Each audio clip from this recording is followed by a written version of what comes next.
Hey everybody, this is Tasha with Prep For It. Just giving you a little update on my little greenhouse that I put up the other day. You can see I've got a couple of different kind of lettuce mixes coming up in the little flower pots over on the side.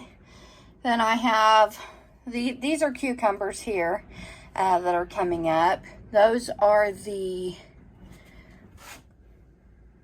goodness, it's hard to tell with the glare here. It's a Burgess Hybrid Garden Sweet.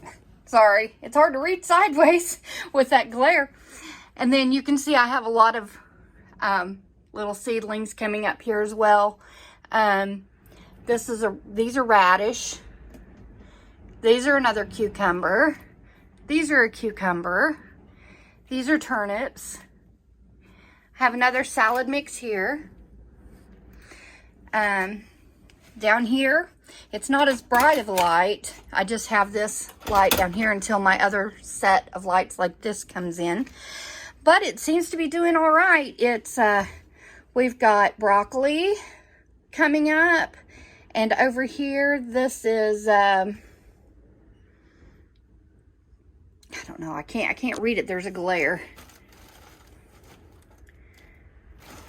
I can't read it. Sorry, guys. I'm just not at a good angle here. And this is a mammoth sunflower. This is a cucumber. So, yeah, they're coming up really well. And so this little greenhouse seems to be doing really well.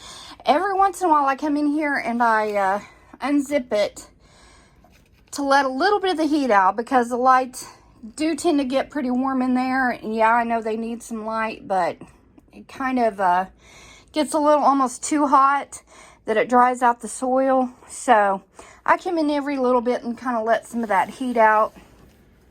And that seems to be working great. So anyway, I just wanted to show you and give you an update on my little greenhouse setup. Seems to be working very well. And I'm pretty happy with it. So thanks for watching, guys. Take care. God bless. And remember, prep for it. Prep for it all. Bye.